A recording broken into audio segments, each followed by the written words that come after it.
Hello, I'm Kathy Krendl, President of Otterbein University.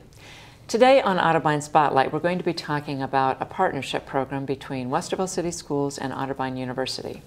I'm very pleased to note that today we are shooting this in the Otterbein University boardroom. So I'm very happy to have my guests here from Westerville City Schools and to be going out and about a little bit in terms of the way in which we're doing Otterbein Spotlight, so you can see different points of campus and different activities and different kinds of things going on all over the place this year. The partnership that we're talking about has been piloted a little bit last year in terms of Otterbein University offering some courses, making them available to high school students at Westerville City Schools. What we've done this year is we've launched something called the Otterbein Collegiate Institute. And I'm going to be talking with our guests today from Westerville City Schools about the nature of that partnership and how it's working. So I want to introduce them, and then we'll talk a little bit about what this is about and how we hope to go forward from this point on during the course of the year. So Michelle Klein is here, and Michelle, I have your title as Director of Assessment and Alternative Evaluation Services, and that's a long title, but we're happy to have you. Michelle's actually been on the show before, so she's a familiar face to you. Karen McClellan is next to her, and Karen is the Chief Academic Officer at Westerville City Schools. And down at the end of the table is Scott Ebrecht, and Scott is this year serving in a special capacity as the liaison for the K-12 partnership. So I think I'll lead off, Scott, by asking you to talk a little bit about what it means to be the liaison for the K-12 partnership. And exactly, I know you're spending a lot of time on both the Otterbein campus, but also at Westerville City Schools. So tell us a little bit about what you're doing. In that role, it's a great opportunity to take the focus that we have in Westerville City Schools to go out into the community and provide outreach into various venues. And in that role, we've been looking at dual enrollment options, creating dual enrollment options for high school students so they can earn both high school and college credit. Okay, so dual enrollment actually means earning credit at both places for people who haven't been exposed to that terminology before.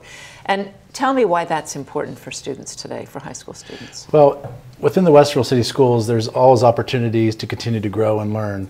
And by providing an opportunity such as this resource, students that ordinarily would be in a high school level course, if at the same time they can also receive college credit, it provides them an opportunity that when they go and apply to a college or a university, they already have a leg up on other students in terms of some students could actually go in and have sophomore status, for example, by the time they get into college, even as a freshman. So if I were a parent and I were looking at this, I'd be thinking about saving tuition dollars and saving time, getting my child out into the workforce earlier. Yeah, at the present time, the per semester hour is $100 per credit hour. And you know, if you look at what tuition costs, if you can take a full year's worth of courses, for example, over 2 or 3 years when you're in high school, the opportunity to enter in as a sophomore candidate, again, that's several $1,000s of savings. And also, it provides an opportunity for students to realize that they can go to college. Okay, so it's also a safe place to start, easy place to start to provide transition. Okay, for you, Karen, as Chief Academic Officer, what do you think about this? When we first talked about this, I think we probably started talking about it more than, I don't know, a year and a half or 2 years ago. It's been in conversation. We wanted to make sure it was a good idea before we jumped in, and so we piloted it last year. But the conversations really began, I guess, 2 years ago. So what made this appealing to you as Chief Academic Officer? Well, it's appealing on a number of levels. First of all, it assists Westerville City Schools in terms of better preparing our students to enter that post-secondary environment. And so through this collaboration, we learn what are the expectations for our young people so that as they graduate, they are ready to take on the rigorous coursework that's offered at colleges and universities. So that's been a real growth opportunity for us and our faculty in working with you. It is great for our young people in that it gives them some flexibility. It gives them those opportunities for rigorous coursework, and it helps them to, again, understand when they're still living at home with mom and dad, they still have a great support system. It helps them to learn how to navigate college coursework and to understand that, yes, they can do this. So it's been a win-win for not only our professional staff, but our students and their families, and the price point is just wonderful. Okay, great. Michelle, what, from your perspective, I assume this kind of falls under those alternative education services. So, Who do you think would be kind of the ideal student? I take it you're going to be sort of the point person in terms of identifying the likely students. Who's likely to be a successful candidate for this kind of program, would you say? Any high school student that is in good standing, and by that I mean a student that is getting a 3.0 GPA or higher, would be recommended for this by their counselor. And it's also a student that maybe wants to spread their wings a little bit and do something a little different. They want to try out college but still be at home. You know, that's the safety and security that they have, and so we want them to experience that, because if they're at home and they're doing their studies and they're at college and taking their courses, they have a higher success rate to be able to complete that course and get a good foundation to their college. It also allows them to have the opportunity to go back and talk with their high school classmates and teachers about their experience, and to let them know that college is possible. You know, there are a lot of students that have the GPA to get into college but just don't choose to go to because they have apprehensions, they're afraid. So we want to make sure that they know that they can, that they have the safety and support of both their high school teachers, their high school counselor, and the college faculty. The college faculty here has been wonderful in that they've embraced us. We had a fantastic orientation week before last, and that allowed the students to feel really good and kind of walk around the campus and find out what the library was and different aspects of campus life. So what do the numbers look like at this point? Well, at this point we have actually a total of 57 students that applied. 44 students are completed their registration and already are enrolled for first semester, which starts on Monday. Yes, it does start on Monday. We're very much anticipating that start on Monday. So, okay, great. So you've had quite a bit of interest so far. We have. If you look relative to last year's numbers, we had 10 students, which was great. We were so excited for Calculus 2 and multivariable. But, you know, obviously with 44 already completely registered and with registration done, we are really thinking that we're doing well. We're shooting for 100 next year. Great. So if I were out in the audience watching this and thinking about my son or my daughter, or I'm sure we have a lot of high school students watching today, so if I were one of those students thinking about that, what kind of courses are we talking about? What sort of options would I have? Well, we actually started out with our Calculus 2 multivariable last year, and we did that because we had a need in the Westerville City Schools. Okay. Our students that were finished with AP Calc really didn't have any place to go. The only option for them was to take PSEO through a college or university, and that takes about 2 hours and 55 minutes of your day. The students that normally typically qualify for this program and aspire to do this are students that are very highly engaged. So they might be in sports activities or band or extracurriculars of some type. So we wanted to make sure that they had an opportunity for that advanced rigorous coursework without having to spend 3 hours outside of their day. So Otterbein being in the backyard has been an excellent opportunity for our students. Now the courses for this year, Otterbein was kind enough to open up their entire course offerings for any undergraduate course that was not for a major or minor that they had room in. So we have students taking everything from music to math. That's great. Foreign languages? Yes. Okay, so they can, any entry-level class that doesn't have a prerequisite. Well, believe it or not, major. a few of our kids have not just gotten into entry level, but they've actually tested with your language department, and they're actually in the second level. Oh, that's great. Very good. Okay. I guess as I think about this from a student's perspective and then from a parent's perspective, if I were a parent and I were thinking about this, what would be the kinds of concerns I might have?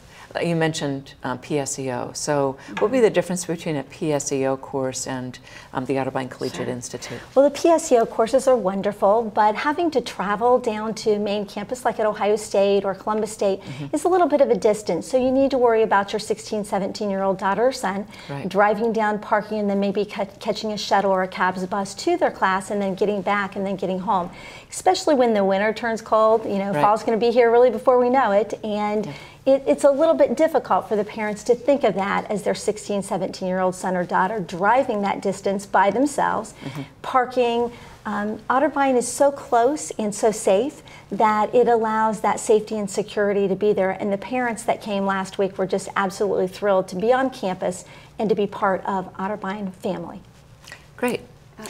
If I may, sure. To piggyback on that comment, the nice thing about the partnership, or one of the many nice things about the partnership, is that Otterbein at times will come onto one of our campuses. Right.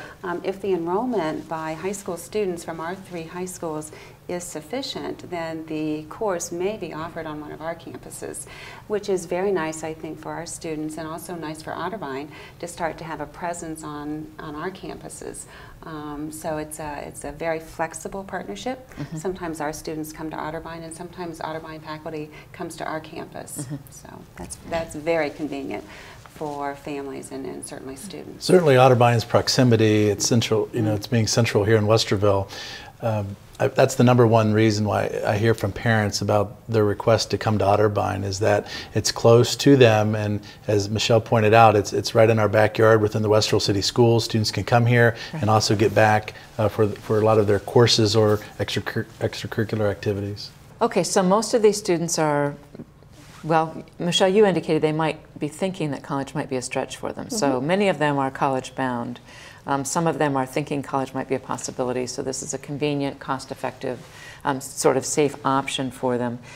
I guess the other question, if I were a parent and thinking about the logistics of this, how does the schedule work in terms of students going back and forth? So obviously if all the courses are open or you're offering courses on one of your campuses, how does the scheduling work? Do they go back and forth as needed? Right. We have students that do go back and forth. The guidance counselors at our high school are wonderful working with their particular students, and then the admissions office here has been helpful also. If in fact a student wants a course, but yet that course is during a time that maybe AP Biology is offered and they can't schedule it, they will suggest some other courses that might be similar in nature. So it has been a work in progress between the admissions department at Otterbein and our guidance counselors at our 3 high schools. Okay, all right. So Karen, let me ask you this question in terms of sort of the role of the Chief Academic Officer. What evidence is there that having some pre-college experience actually helps a student be successful in college? Can you speak to that a little bit? I can. It's interesting. The College Board, they have done research around what it is that is an indicator that our graduates are going to be successful not only in college but also in careers. And what they're finding is rigorous coursework is one of the best indicators around, is a child going to succeed? That freshman year can be so daunting. There are so many things and adjustments that our young people need to make. But if they have experience not only at our high schools, but through the Otterbein Collegiate Institute, that rigorous coursework, there is research. It is very predictive of how well they will do in their college career.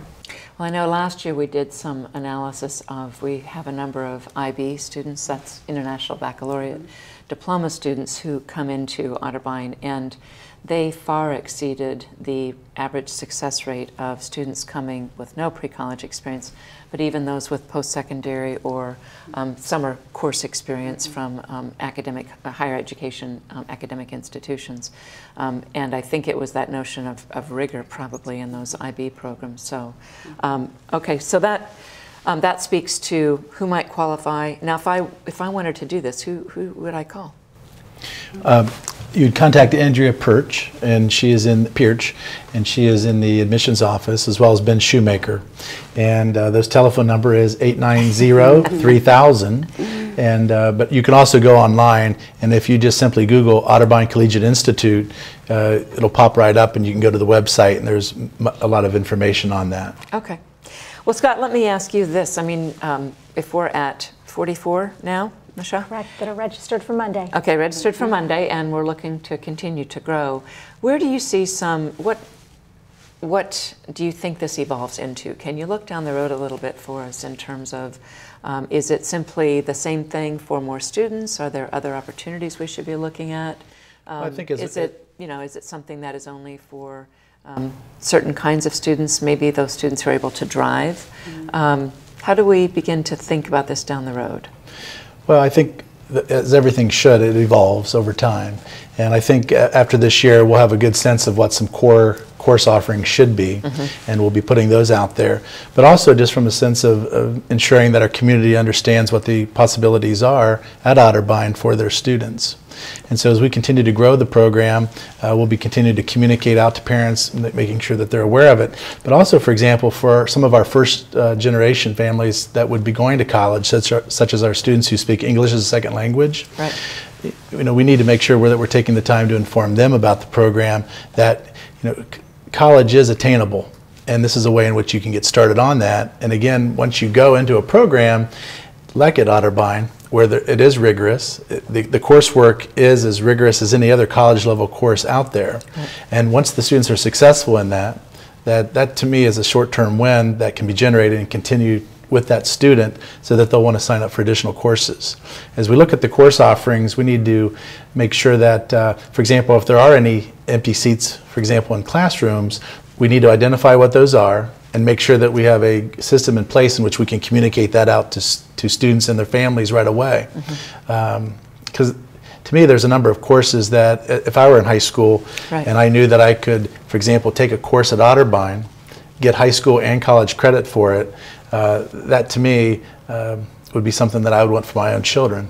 And so just looking at those possibilities and making sure that course offerings are being publicized, being put out there so people know what the courses are. Michelle mentioned any courses that are available to our students, so we just need to make sure we publish that. Get the publicity out there. Communicate. Okay.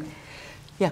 You were mentioning how it's going to evolve. One of the things that we dream of is that partnership actually looks into the professional development of our high school staff as well, and so that there is a partnership between that college professor. It might give opportunities for some of our high school teachers to become adjunct professors, right, and further their own education, thus helping both the school system and the university. Yeah, I think one of the things, the Westerville partnership, which includes the city schools and Otterbein and the chamber and city government and the library, meets regularly. And one of the things we talk about is the possibility, as we look down the road, for all of our institutions to think about possibilities of collaborative partnerships to allow us to do different kinds of things. So it might be that we begin to think more broadly about who it is we're serving in this kind of program. It might be that we find some ways to predict the student's success in ways that we can be supportive. And one of the questions I wanted to ask you about was what's important for a student in high school to make a successful transition to college? And are there ways that Otterbein is supplementing or providing support services for those students that would be good predictors of success? Aside from just getting an early college experience, are there other support structures they need? Advising, library use, I think they're given a student ID, right? They are. Now, we do student IDs. The other thing that was very helpful is you have math services available. Okay. So there's math tutoring available to them if they need it. Okay. Now, thank goodness, last year, our calculus 2 and multivariable calculus students did so very well that Dr. Tong and Dr. Burton didn't feel like they needed it. But that was a good thing. It certainly is a support. It made the parents feel more comfortable allowing their students to take that course because they knew there was a safety net built in. Okay. So that was very much appreciated. Okay. So do you think the students will do things like go to a play or go to a basketball game or a football game or? Well, we've already heard about the football games. Oh, okay. And that whole experience about being on campus and that, right, you know, being a part of campus life, that's an intangible, something that we really probably can't put a true value on. Right. But again, it's that notion that this is a life for me. You know, I want to experience this, and hopefully many of them will choose to experience it at Otterbein. But if not, then some other post-secondary institution. The market today is being driven by professions and careers that require a college degree. Right. 75% of the current careers require a college degree. So we want to instill that notion that this is something that you can achieve. We're going to be here to support you as you achieve it. But you need this for your future, your economic security, and your future. So Scott, if I'm thinking about doing this and I'm a student, what is the likelihood of my success as I choose the classes. So how do I make intelligent choices about what classes to take? Well, I think you have to, as a student, you would obviously talk with your parents about it. Right. But also, you know, we have tremendous advisors, not only at Otterbein University, but also within the high schools. Our high school guidance counselors can play a critical role in helping students select classes, but also the high school teachers. You know, we hope, as Michelle pointed out, as we continue to evolve the program, that more high school teachers can get the certification or have the qualifications to be able to teach as perhaps as an adjunct instructor for us. And so in that regards, you know, the high school teacher would be a good resource. So the Otterbein advisors, the high school guidance counselors, people within the community, certainly, and also the professors at Otterbein. One of the things that I feel blessed with living in our community is it's small enough that a lot of people know each other, and the networking that affords us. So I would imagine that by just talking with other people about the Otterbein experience, even the Otterbein alumni that live in our community could put you in contact with the right people. Yeah, I was going to say we have quite a few Otterbein alumni right here in the community. Yes, we do. And if I take classes at Otterbein and I decide to go to another institution, what happens to those credits? Karen, you want to explain how? There is a partnership agreement among colleges and institutions, and so these credits earned, these semester hour earned, would transfer. I would certainly always talk to admissions officers, both here at Otterbein and at a receiving institution, but the vast majority of those credits will transfer to most every institution. Okay, so as an accredited institution, those credits would be accepted on a semester hour basis, one for one, any place a student would go. And because most of the courses they're taking are courses that would count for general education or distribution requirements elsewhere, they'd be in good stead in terms of starting out as a freshman. Okay, so let's turn, I want to go back to the parents issue and think about this for a second. So if I were a parent and I were thinking about this, I would be getting a reduced tuition cost. My student would be getting some college experience. Is there a downside for parents? I'd be reducing the overall college costs for my child, perhaps as much of the conversation at the national level now is about debt load. I'd be reducing my students the possibility that they would incur a great deal of debt. Is there a downside? You sat in on the parent orientation. What were their concerns? Did they have any concerns? I don't know that there were concerns so much as just questions, you know, how is it going to work? You know, as I explained to the parents, they're pioneers at this point because the program is new. And as I explained to them, you know, would you rather be a pioneer and on the journey or not even on the journey at all with us? So it's not a downside so much as it's an opportunity for us the program is evolving, and the program, we're just now, it's in its infancy, in other words. So what we're looking to do is continue to improve the program. We don't have necessarily all the little you know, things worked out with it, you know. So as we continue to evolve, for example, with parking, for example, you know, that's a question that parents often have. So we had to work through parking questions, okay? And then also in terms of when courses are offered and the times that they're being offered. And as a parent, you know, the question is, you know, would my child be able to leave, for example, the high school and be able to get here on time and get back, for example, for an extracurricular activity? So there's some of those scheduling are sometimes a concern and can be, some people might consider that to be a downside, but to me it's options. And anytime you have options, you're going to have to work through things. So I think patience is a virtue, and as we work through some of those options. But students could then maintain their extracurricular activities if the schedule worked out and everything was carefully planned. Yes. Okay.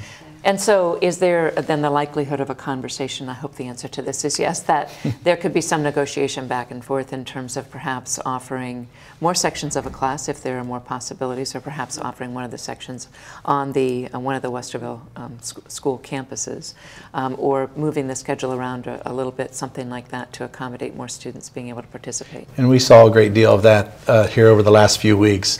And that's what was neat about the partnership too, was we had Otterbein personnel as well as Westerville City School personnel. Right. Dr. Klein doing a phenomenal job of trying, because of her high school experience in particular, was able to get in there, look at kids' schedules, work with the high school guidance counselors, and then subsequently the Westerville City, or excuse me, the Otterbein personnel, to make sure that there was a good match there for that. So there was some adjustment, but it did take time and some resources. But at the end of the day, those kids are going to be starting on Monday. That's great. Okay, so we talked about getting the word out. So how are you getting the word out now? Well, we have several different ways, but one of the things we've talked about with marketing for next year is we really want to use our Blazecast and be able to get out to all parents. We also have an electronic backpack, so to speak, that we are getting it out on. So we're doing different things. The one thing that I want to share that I'm just so very proud of is we had such a problem in Westerville a couple weeks ago because we had 25 kids sign up for Calculus 2. Well, it's too large to be at the Academic Enrichment Center anymore. So we were able to move that class now with 25 students to Westerville North High School. So Calculus 2 and multivariable taught by Dr. Berndt and Dr. Tong will be held at Westerville North this year. Oh, that's great. Well, I should say, too, that the faculty feedback on our side has been very positive. The mathematics faculty have really been pleased with the performance of the students, and as you said, they didn't see any need for additional tutoring or anything of that sort, so that's been a great success story as well. So, okay, so what do you see as next steps then? Get the word out. I do think we, and our young people are just wonderful ambassadors, but they also can help us. You know, I think we need to talk about exit interviewing, you know, surveying, talking to these people who are enjoying these experiences, getting their feedback, talking to the families, and take their input, come back together as we do so often. Dr. Krendl, you're great to bring groups together to sit and talk, and I just think we need to take our lead from the students and the faculty and the parents to continue to grow this program. So that, to me, would be one next step that I certainly hope we're able to do in the near future. Yeah, as Scott said, we did the excuse me, the orientation, thinking we'd sort of modeled it on a standard freshman orientation, and there were some different issues with students coming and going and scheduling and so forth, but I think we learn as we go and gather the feedback. And actually, I know that parents were asked to fill out evaluation forms and make suggestions and so forth. So questions that occur, we just need to keep in touch. So, and that's one thing that I've really appreciated about the partnership with Westerville Schools. I think this is an example of a partnership effort, a collaboration that really serves both of us. This is an opportunity for us to recruit more students to Otterbein and help them understand the wonderful nature of our campus and the access to faculty, the responsiveness of the institutions to students' needs, I think. But also then on the Westerville City's side, if I were a parent, this would be a great opportunity for son or a daughter to get an early college experience and get that jump start and start with a few credits under his or her belt when they get to college. And from the student's perspective, it's you know, it's a more of a migration to becoming a college student than simply a transition from high school one day. Yeah, that jump across that bridge. It's a big jump. And we have expected students to make that jump, you know. For years. Yeah, we have. And I think now we're more in that it's a bridge we're trying to build and helping people across. You talked about enhancing the program and where we see it going. One of the other things that I think is key is getting our high school teachers' input. And so I look forward to having some dialogue with those high school teachers with the Otterbein professors. And I think that's going to help all of us to grow. Very good. Well, so we're underway. We're in a good place. We have work to do still in terms of learning more about how to do this well. And I think growing gradually is a good idea as we learn through the processes about what we can do to be effective. So I mostly want to say thank you for working with us on this. I think it's an exciting initiative. I hope it's a model that we can begin to replicate as we go forward and really help kids get that early college experience. I think the national debate now is about getting students to successful completion, not just getting them to college, but through college successfully. And I think this is an effort in underlining the significance of that importance of success. So thank you so much for joining me today. Well, and our thanks to you and to Otterbein. We're glad to do it. Thank you.